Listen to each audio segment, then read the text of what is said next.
Oh, so I was a bit concerned about my safety, and he told me, like, you don't have to worry. Me, I'm a father. I have girls. I have my house help. I have even my baby mama, and you don't have to worry about anything. And at that time, I was like, this is a celebrity. What's the worst that can happen? I mean, it's not like someone I don't know. He's not a stranger as such, but this is a celebrity. So he told me we are going to go to his house, whereby he's living in a 2-bedroom. If you can bear me witness, he was living around some place in Muthaiga. If I drive my car down to Muthaiga, I think I'll be able, because I know the landmarks I saw, because I really got the landmarks. So I told him okay, and then we went over with him to his house. At the house, I didn't see anything. I didn't see anything like insecure. You understand? Because it was more of like a compound where families are living, and he wasn't living in any stairs. For you to know, I know him very well. You enter that place like this. He was on ground floor, and his first door is by the left. That was where he stayed. I entered inside with him, and you know, when you are a guest, you are humble. I mean, you don't know your way around the house. So I just sat there at the sofa seat, and Oga Obinna started shouting. Okay, his kids pop up, and then he started shouting, "Mwana munakaa hivi? Why are you people looking like this? What am I doing? What are you doing? Blah blah blah." And then there is a woman, a househelp, that came out. She was very elderly. She came outside, and Oga Obinna was shouting as if she wanted to actually beat everybody in the house. So I didn't understand what was going on with all the temper, all the violence. It turned into Palestine and Gaza. You know, I was like, what? Like, I was shaking, because I was very tiny, naive, and I don't know why this man is shouting like this even in front of me. So I shut the fuck up. I was seated.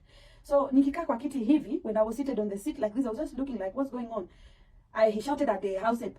He told her, "I'll fire you. You don't do your work, blah blah blah." Then look at the house help. She was like someone who is tired, and someone that, she kept on looking at me. She was battling her cry, her tears. So me, I was like, hey, me, I don't know you. I cannot talk. I can't defend you, because yeah, we will be beaten, all of us. Unaware that what was going to happen to me was actually more than what I was seeing at the first impression at his house. So he went somewhere around the house, yeah, and he came out and he told me, "If you do, I'm sorry about everything. I'm really pissed off right now." And I said, "It's okay." I said, "It's okay." Then he was like, "You can go over to the bedroom and sit, because I want to have a conversation with my family, and I appreciate privacy, and I want to fire this lady. I will send her away." So I told him, okay. He showed me a room. Oga Obinna, 2015, you were covering yourself with duvet. That duvet that is blue, that has stars. Plenty stars. I think we all had that duvet, because it was coming into the market at the time.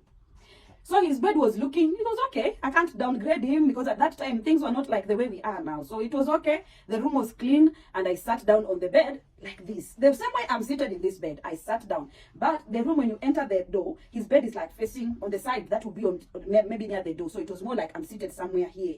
So I sat down. I was just looking at, I was trying not to concentrate on the noise I was hearing outside. I heard him shouting, closing doors. His kids were screaming, and he was like shouting.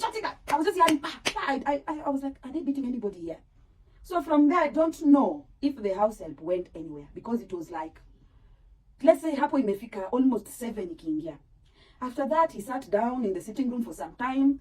Then his kids could not come out. He told everybody to go and sleep, those kids, and I think he told the house help to leave. So I am not going to add what I don't know, because for me, I know that if the house help was around in the house the time that he did to me, what he did to me, I think she would have raised an alarm or something. But I honestly think she left, because even in the morning, I did not see that woman.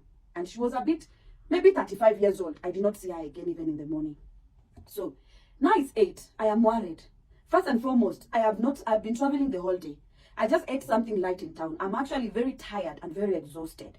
So I'm sitting down on the whatever. Oga Obinna comes in.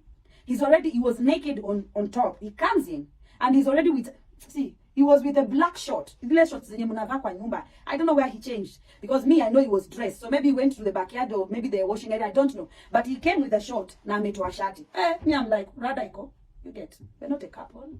What's going on? He came, he started telling me sorry. Already his hands is on me. And I'm doing like this. I was doing like this. Already like, what's wrong with you? And he was putting up a fake Nigerian accent. So me, I was asking him, like, I don't understand. That time I don't know Nigerian language. I was like, I'm not even understanding what you are talking. But me, I didn't come here to have sex with you. I came here for you to help me get a job and be famous. Well, more. Because at that time I was Princess Mo. Then I became the Black Cinderella. And one of the things I've learned is that bullies operate with our fear. Once you're intimidated and you show fear, in your mind you'll be thinking that this is going to stop this bully from doing what he wants to do to you. Not knowing that it is exactly that fear that makes them to thrive on doing whatever they want to do with you. So I learned over the years with so many trauma. I'm not here to talk about my entire life because it's been a movie. Over the year, I've learned that when you show fear, that is when people can do anything they want to do with you. When you keep quiet, that is when people have now the grounds to know that they can do something, and because your nature is a silent person, they're going to get away with it. I wasn't going to talk until I saw this shameless man posting my videos, because in the interview, the presenter asked me, who would be the celebrity that you will never agree to sleep with him? And I said Obinna, and I also said Ringtone. Why didn't Ringtone take it personal? I don't know Ringtone personally. I don't have any encounter with him. But Oga Obinna, I have an encounter with him, and he knows. He knows. So I saw him putting this post whereby he grid my pictures with beautiful ladies like Amber, and trying to insinuate indirectly that I should look at myself and I should know what he's actually implying, because he should know that I should know that I don't have standards. I should know that I'm a puga. I should know that he can never be also attracted to me or something. I don't know what he was trying. I think that is for the court to analyze his textual content. I'm not going to act like I want to go deeper into that unless a learned friend helps me with that. So when I saw this post, I'm offended. This is exactly what you used to get me silenced. And he brags, I was not going to lower her self-esteem. It's not going to work for me. It's not going to work 2024. Oga Obinna, I have grown. Now let this grow. Because even after I have posted this story, victims are coming. High school, 14-year-old is coming. Victims are there. And if I want to call the whole nation for the girls who have at one point been sexually taken advantage of, in the name of I will put you in TV, I will feature you in my skit, I will feature you in my show, I will grant you a picture with me, I will call you over to my house so you can chill. There are so many. And Oga Obinna, you're not ready for the list of victims that are about to come out. You are not even ready. Because if you have observed something about him, all his house helps always leave. He always has this attitude. We have not even gone to what the house helps might want to reveal. We might not even have to go there. We might even have to give a platform to his baby mamas. And for some sake, for heaven's sake, can Kenyans stop victimizing victims and judging them, preventing them to talk? Just because this person you feel is on TV, is famous, you feel that we can just wake up and come outside with allegations of rape and assault? These are felony. These are serious crimes. If anything, I'm a paralegal. So I know the implication and everything I'm saying. I wouldn't just wake up and choose you. There are so many celebrities. You are not the most handsome.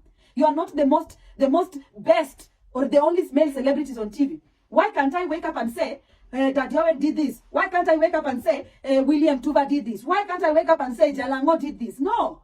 I particularly base on you because you are my rapist. And no matter how much you want to sit on TV and be a presenter and earn a lot of money to come and intimidate me and squeeze me from this justice, I will always remember you as a rapist, because that is what you entered my life with.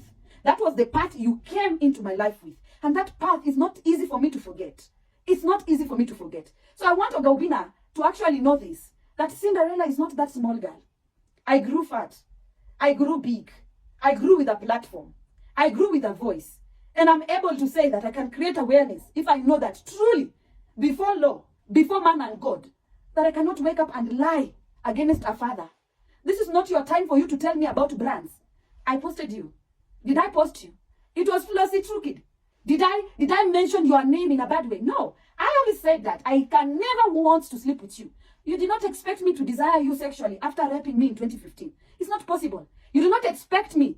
Even when the person who did the interview, Flossy True Kid, was asking me, oh, is there a story? Or is there a beef? And I told him, I couldn't hide it. I told him, yeah, something is there. But at that point, I was like, I'm not going to talk about this. It's too much. It's going to be too much. It's heavy in my heart. It's not something I want to clout chase with or grant an interview to content creators about it. It's something that if I want to start doing something about it, I'll actually go to a civil case. For a civil case against you. There's something we call common laws. There is something we call, you cannot know the law better than learned people or paralegals. You can't start mentioning lawyers when I have not even spoken. I have not spoken. You are running for lawyers, brands. It was easier for you to contact me In fact, I'm a very nice person. Contact me, admit it. I want you to say it. You are sorry. I want you to say it. Not the other way around, saying that if you do this, if you do that, nobody should beg you. What am I begging you exactly about? That I will look at my rapist and beg you? Am I a fool? Am I a coward? That I will open my mouth at 30 years old to talk about something that happened in 2015 and start begging? I'm not begging. I'm not going to be begging. I don't beg. And I will not succumb to your intimidation and pressure. Now you are busy on the social media, pointing me out, taking a story from the lady that is giving you those images you are using to character assassinate me. That lady has a case with me. It's ongoing. And she cannot appear even to the police. That one, I know her. I don't even need to look further. That is the stupid fake KRA officer that has always been hunting my life down. So that is the person you're going to rely? You're going to put my image and say, okay, now perhaps, I'm a thief, as Edgar Obare put it out. Where was I imprisoned? Where was I prosecuted in court? Where was I charged? Do you even know that that particular case you're talking about, I have a complaint ongoing against Kenyan police about it? Is it every day that someone takes a photo of a female inside a female cell? Are we allowed to do that professionally? Officers in the platform. What you are doing is even making it worse. You cannot hide under something so different when I'm talking about rape. You can't hide about. You can't bring all the other nonsense. Join them together and build it as your defense. If we are going to prosecute ourselves to court, we are not going to rely on assumptions. She's a thief. She's a this. She's a whole. No, we are going to talk about what generated to this, and it was you with your cyberbullying, with your body shaming and character assassination. Because even at the age you are and the years you've spent in fame, you are supposed to know that your name can be mentioned anywhere. So far, I did not insult you or be vulgar. All I said, which is my right as a lady, that I can never want to sleep with you. That was so painful. You don't take rejection the same way you did not take me rejecting you and telling you, I don't want you. You forced yourself on me. So even from 2015, you have not changed that attitude. That I have to say I cannot sleep with you. That one triggered your anger.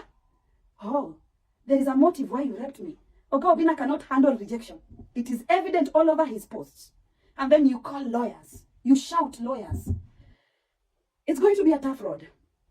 And one road that I'm not fearing. Do you know why? So many girls will come out with this story. And this is my time. I have the relevance and the voice, and I have the platform. Stay tuned about this, because I feel that I have started to bring out the rotten people that we have been putting on our media, who are danger to our young girls.